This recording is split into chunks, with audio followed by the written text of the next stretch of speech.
ಕೋಟಿ ರುಗಳಷ್ಟು ಅನುದಾನವನ್ನು ಹೆಚ್ಚುವರಿಯಾಗಿ ಬಿಡುಗಡೆ ಮಾಡಿದೆ. 2026-27 ಸಾಲಿನಲ್ಲಿ ಯೋಜನೆಗಾಗಿ 10,433 ಕೋಟಿ ರುಗಳನ್ನು ಕಾಯ್ದಿರಿಸಲಾಗಿದೆ.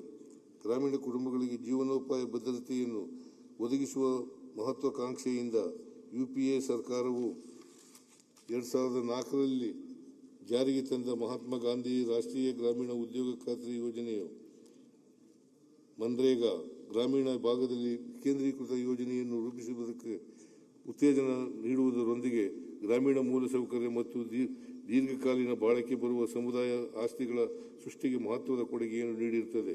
ಈ ಯೋಜನೆಯಡಿಯಲ್ಲಿ ರಾಜ್ಯದಲ್ಲಿ ಸುಮಾರು 182 ಕೋಟಿ ಮಾನವ ದಿನಗಳ ಉದ್ಯೋಗ ಸೃಜನೆಯಾಗಿರುತ್ತದೆ. ಒಟ್ಟಾರೆ 61,000 ಕೋಟಿ ವೇತನ ಪಾವತಿಸಲಾಗಿದ್ದು ಸುಮಾರು 77 ಲಕ್ಷ ಆಸ್ತಿಗಳು ನಿರ್ಮಾಣವಾಗಿರುತ್ತವೆ. ಪ್ರಸಕ್ತ ವರ್ಷದಲ್ಲೇ ಸುಮಾರು 71 ಲಕ್ಷ ಗ್ರಾಮೀಣ ಕುಟುಂಬಗಳು ಈ ಯೋಜನೆಯ ಪ್ರಯೋಜನ ಪಡೆದಿರುತ್ತವೆ. ಇದೀಗ ಕೇಂದ್ರ ಸರ್ಕಾರವು ಯೋಜನೆಯನ್ನು ರದ್ದುಗೊಳಿಸಿ ವಿಬಿಜಿ ರಾಮ್ಜಿ ಯೋಜನೆಯನ್ನು ಜಾರಿಗೆ ತಂದಿದ್ದು, ಇದು ನರೇಗಾ ಯೋಜನೆಯ ಮೂಲ ಉದ್ದೇಶವಾದ ಹಕ್ಕು ಆಧಾರಿತ ದೃಷ್ಟಿಕೋನವನ್ನು ದುರ್ಬಲಗೊಳಿಸುವ ಕ್ರಮವಾಗಿದೆ ಹಾಗೂ ಮಹಾತ್ಮ ಗಾಂಧೀಜಿಯವರ ಗ್ರಾಮ ಸ್ವರಾಜ್ ಪರಿಕಲ್ಪನೆಗೆ ವಿರುದ್ಧವಾಗಿರುತ್ತದೆ. ಈ ಯೋಜನೆಯ ಜಾರಿಯಿಂದ ಈ ಕೆಳಕಂಡ ಅನಾಹುತಗಳು ಸೃಷ್ಟಿಯಾಗಿರುತ್ತವೆ. ಬೇಡಿಕೆ ಆಧಾರಿತ ಉದ್ಯೋಗ ಖಾತರಿಯಿಂದ ದೂರ ಸರಿದು ಕೇಂದ್ರದಿಂದ ನಿರ್ಧರಿಸಲ್ಪಡುವ ಉದ್ಯೋಗ ಹಂಚಿಕೆ ವ್ಯವಸ್ಥೆಗೆ ಅವಕಾಶವಾಗುವುದು.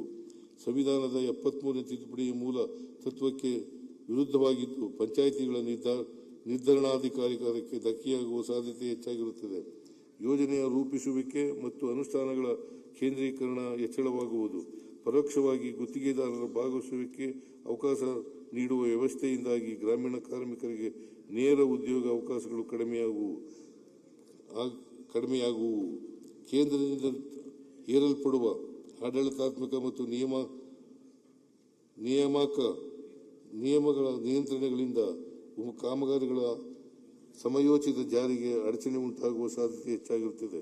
ಗ್ರಾಮ ಪಂಚಾಯಿತಿಗಳನ್ನು ಸಬಲಗೊಳಿಸಿ ಗ್ರಾಮೀಣ ಜೀವನೋಪಾಯವನ್ನು ಬಲಪಡಿಸಿದ್ದ ಹಿಂದಿನ ವ್ಯವಸ್ಥೆಯನ್ನು ಮರುಸ್ಥಾಪಿಸುವಂತೆ ಕೇಂದ್ರ ಸರ್ಕಾರವು ನಮ್ಮ ಸರ್ಕಾರವು ತೀವ್ರವಾಗಿ ಆಗ್ರಹಿಸುತ್ತದೆ. ಗ್ರಾಮೀಣ ಕಾರ್ಮಿಕರ ಹಕ್ಕುಗಳನ್ನು ರಕ್ಷಿಸಲು ಹಾಗೂ ವಿಕೇಂದ್ರೀಕೃತ ಆಡಳಿತದ ತತ್ವಗಳನ್ನು ಉಳಿಸಿಕೊಳ್ಳುವ ನಿಟ್ಟಿನಲ್ಲಿ ಅಗತ್ಯವಾದ ಎಲ್ಲ ಕ್ರಮಗಳನ್ನು ಕೈಗೊಳ್ಳಲು ಅಗತ್ಯವಿದ್ದಲ್ಲಿ ಕಾನೂನು ಹೋರಾಟವನ್ನು ಸಹ ಕೈಗೊಳ್ಳಲು ನಮ್ಮ ಸರ್ಕಾರ ಬದ್ಧವಾಗಿದೆ. ಕಲ್ಯಾಣ ಕರ್ನಾಟಕದ ರಸ್ತೆ ಅಭಿವೃದ್ಧಿಗಾಗಿ ಕಲ್ಯಾಣ ಪಥ ಯೋಜನೆಯಡಿ 1,000 ಕೋಟಿ ರುಗಳ ವೆಚ್ಚದಲ್ಲಿ 1,125 ಕಿಲೋಮೀಟರ್ ಉದ್ದದ ರಸ್ತೆ ಕಾಮಗಾರಿಗಳನ್ನು ತೆಗೆದುಕೊಂಡಿದ್ದು ವಿವಿಧ ಹಂತದ ಪ್ರಗತಿಯಲ್ಲಿರುತ್ತವೆ. ಇದುವರೆಗೆ ಈ ಉದ್ದೇಶಕ್ಕಾಗಿ 238 ಕೋಟಿ ರುಗಳ ವೆಚ್ಚ ಭರಿಸಿದ್ದು ಉಳಿಕೆ ಕಾಮಗಾರಿಗಳನ್ನು ಪ್ರಸಕ್ತ ವರ್ಷದಲ್ಲಿ ಪೂರ್ಣಗೊಳಿಸಲಾಗುವುದು.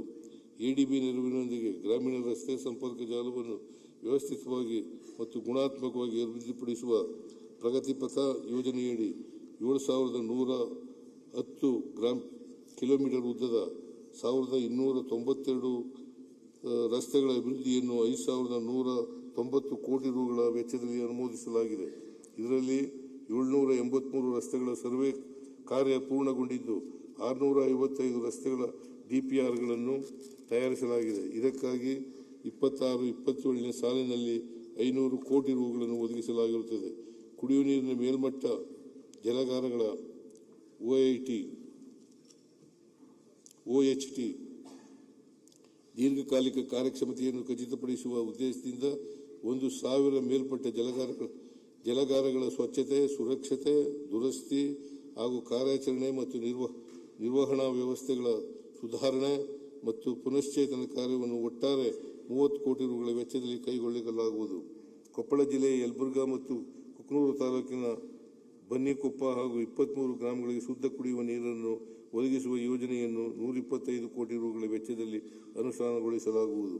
ರಾಷ್ಟ್ರಪಿತ ಮಹಾತ್ಮ ಗಾಂಧೀಜಿಯವರ ಹೆಸರನ್ನು ಚಿರಸ್ಥಾಯಿಗೊಳಿಸುವ ಉದ್ದೇಶದಿಂದ ರಾಜ್ಯದ ಎಲ್ಲ ಗ್ರಾಮ ಪಂಚಾಯಿತಿಗಳನ್ನು ಮಹಾತ್ಮ ಗಾಂಧಿ ಗ್ರಾಮ ಪಂಚಾಯಿತಿ ಎಂದು ನಾಮಕರಣ ಮಾಡಲಾಗುವುದು. ಗ್ರಾಮ ಪಂಚಾಯಿತಿಗಳ ಆಸ್ತಿಗಳ ನಗದೀಕರಣ ಮತ್ತು ಮೌಲ್ಯವರ್ಧನೆಗೆ ಸ್ಥಳೀಯ ಆರ್ಥಿಕ ಬಲವರ್ಧನೆ ಕಾರ್ಯಕ್ರಮವನ್ನು ಆರಂಭಿಸಲಾಗುವುದು. ಈ ಯೋಜನೆಯಡಿ ಪ್ರಾಯೋಗಿಕವಾಗಿ ಪ್ರತಿ ವಿಭಾಗದ 5 ಗ್ರಾಮ ಪಂಚಾಯಿತಿಗಳ ವ್ಯಾಪ್ತಿಯಲ್ಲಿ ಗ್ರಾಮೀಣ ಭಾಗದಲ್ಲಿ ಅವಶ್ಯವಿರುವ ಸೌಲಭ್ಯಗಳನ್ನು ಒಳಗೊಂಡ ಆದಾಯೋತ್ಪನ್ನ ಘಟಕಗಳನ್ನು ಪ್ರಸಕ್ತ ವರ್ಷ 25 ಕೋಟಿ ರೂಗಳ ವೆಚ್ಚದಲ್ಲಿ ಸ್ಥಾಪಿಸಿ ನಿರ್ವಹಿಸಲಾಗುವುದು. ವಿದ್ಯುತ್ ಶಕ್ತಿ ಬಿಲ್ಲುಗಳ ಪಾವತಿಯಲ್ಲಿ ಗ್ರಾಮ ಪಂಚಾಯಿತಿಗಳನ್ನು ಸ್ವಯಂ ಸುಸ್ಥಿರಗೊಳಿಸಲು ಹಾಗೂ ಅವಶ್ಯವಿರುವ ವಾರ್ಷಿಕ ಅಂದಾಜು 4,000 ಮೆಗಾವ್ಯಾಟ್ ವಿದ್ಯುತ್ ಶಕ್ತಿಯನ್ನು ಉತ್ಪಾದಿಸುವ ನಿಟ್ಟಿನಲ್ಲಿ ರಾಜ್ಯದ ಎಲ್ಲ ಗ್ರಾಮ ಪಂಚಾಯಿತಿಗಳಲ್ಲಿ ಸೋಲಾರ್ ಮೈಕ್ರೋ ಗ್ರಿಡ್ಗಳನ್ನು ಸಾರ್ವಜನಿಕ ಖಾಸಗಿ ಸಹಭಾಗಿತ್ವದಲ್ಲಿ ಸ್ಥಾಪಿಸುವ ಅನಂತ ಯೋಜನೆಯನ್ನು ಅನುಷ್ಠಾನಗೊಳಿಸಲು ಉದ್ದೇಶಿಸಲಾಗಿದೆ. ಯೋಜನೆ ರಾಜ್ಯದ ಅಭಿವೃದ್ಧಿ ಮತ್ತು ಪ್ರಾದೇಶಿಕ ಸಮತೋಲನೆ ಬಗ್ಗೆ ಅಧ್ಯಯನ ನಡೆಸಿ ವರದಿಯನ್ನು ನೀಡಲು ಪ್ರೊಫೆಸರ್ ಎಂ ಗೋವಿಂದರಾವ್ ಅಧ್ಯಕ್ಷತೆಯಲ್ಲಿ ನಮ್ಮ ನಿರ್ಧಾರದಿಂದ ಸರ್ಕಾರದಿಂದ ರಚಿಸಿದ ಸಮಿತಿಯು ಪ್ರಾದೇಶಿಕ ಅಸಮತೋಲನ ನಿವಾರಣೆಗೆ ಹಲವು ಉಪಕ್ರಮಗಳುಳ್ಳ ವರದಿಯನ್ನು ಸರ್ಕಾರಕ್ಕೆ ಸಲ್ಲಿಸುತ್ತಿದೆ.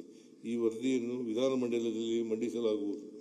ಸಂಪನ್ಮೂಲ ಹಾಗೂ ಆರ್ಥಿಕ ಮತ್ತು ಸಾಮಾಜಿಕ ಮೂಲಸೌಕರ್ಯ ಕೊರತೆಗಳ ಆಧಾರದ ಮೇಲೆ ರಾಜ್ಯದ ತಾಲೂಕುಗಳನ್ನು 4 ಗುಂಪುಗಳನ್ನಾಗಿ ವಿಂಗಡಿಸಿ ತಲಾ 59 ತಾಲೂಕುಗಳನ್ನು ಅತ್ಯಂತ ಹಿಂದುಳಿದ, ಅತಿ ಹಿಂದುಳಿದ, ಕಡಿಮೆ ಅಭಿವೃದ್ಧಿ ಹೊಂದಿದ ಹಾಗೂ ಮುಂದುವರಿದ ತಾಲೂಕುಗಳೆಂದು ಸಮಿತಿಯಿಂದ ಗುರುತಿಸಲಾಗಿದೆ. ಸಮಿತಿಯಿಂದ ಗುರುತಿಸಲಾದ ಅಭಿವೃದ್ಧಿ ಕೊರತೆ ಮತ್ತು ಪ್ರಾದೇಶಿಕ ಅಸಮತೋಲನ ನಿವಾರಣೆಗೆ ಮುಂದಿನ 5 ವರ್ಷಗಳ ಅವಧಿಯಲ್ಲಿ ಸಂಪನ್ಮೂಲ ವೃದ್ಧಿ ಮತ್ತು ಆರ್ಥಿಕ ಹಾಗೂ ಸಾಮಾಜಿಕ ಮೂಲಸೌಕರ್ಯಗಳ ಅಭಿವೃದ್ಧಿಗಾಗಿ ಕೃಷಿ, ನೀರಾವರಿ, ಕೈಗಾರಿಕೆ, ಶಿಕ್ಷಣ, ಆರೋಗ್ಯ, ಪೌಷ್ಟಿಕತೆ, ನಗರಾಭಿವೃದ್ಧಿ, ಪ್ರವಾಸೋದ್ಯಮ ಮತ್ತು ರಸ್ತೆ ಸಂಪರ್ಕ ಕ್ಷೇತ್ರಗಳಲ್ಲಿ ವಿವಿಧ ಕಾರ್ಯಕ್ರಮಗಳನ್ನು ರೂಪಿಸಿ ಅನುಷ್ಠಾನಗೊಳಿಸುವಂತೆ ಸಮಿತಿಯು ಶಿಫಾರಸು ಮಾಡಿರುತ್ತದೆ. ಸಮಿತಿಯ ಶಿಫಾರಸುಗಳಿಗೆ ತಾತ್ವಿಕವಾಗಿ ಒಪ್ಪಿಗೆಯನ್ನು ನೀಡಲಾಗಿದ್ದು ಅವುಗಳನ್ನು 2026-27 ಸಾಲಿನ ಹಂತವಾಗಿ ಅನುಷ್ಠಾನಗೊಳಿಸಲು ನಮ್ಮ ಸರ್ಕಾರವು ಬದ್ಧವಾಗಿರುತ್ತದೆ. ಪ್ರಸಕ್ತ ಸಾಲಿಗೆ ಆಯವ್ಯಯದಲ್ಲಿ ಈ ಉದ್ದೇಶಕ್ಕಾಗಿ